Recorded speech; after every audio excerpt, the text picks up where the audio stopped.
Do you get your news from TikTok? If you do, you've likely seen Frank Serena.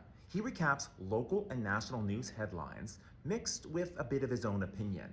He admits he's not a journalist, but with nearly 100,000 followers, he's tapped into a growing demand for news on this platform. The council has voted to reject affordable housing in order to save 27 parking spots in Stony Creek. And this was a way for me to reach people who wanted to be informed, but didn't want to sit down and watch the evening news or weren't traditional readers. TikTok is becoming increasingly popular for news, and at a time when local TV news in Canada just took a big hit. Bell Canada, the parent company of Bell Media and CTV, just slashed journalism jobs across the country, and it canceled local noon and weekend newscasts in most of its markets. And for businesses in our area. What happened with Bell Media cuts is part of, a widening chasm of information deserts across the country. I tallied up the hours of original TV news programming that's being lost. It works out to nearly 50 hours a week across the country.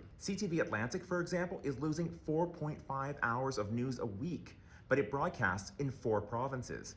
In Saskatchewan, the noon news in Regina and Saskatoon are gone, and province-wide newscasts on the weekend are done. You might think, what does that matter to me? I get my news on TikTok. TikTok is the social media platform with the highest growth when it comes to news consumption.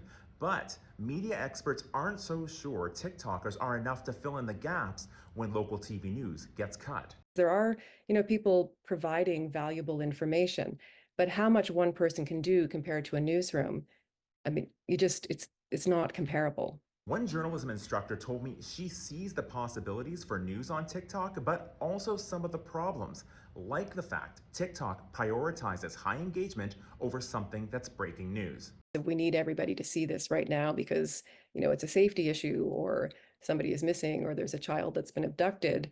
That may not just necessarily fit with the algorithm. And that is something that no one outside of TikTok can control. As for Serena, he doesn't think that he and other TikTok news content creators like him should be seen as replacements for canceled local TV newscasts or for journalists who just lost their jobs. We shouldn't be picking up the slack for the journalistic outlets that don't deem it important to properly support their staff.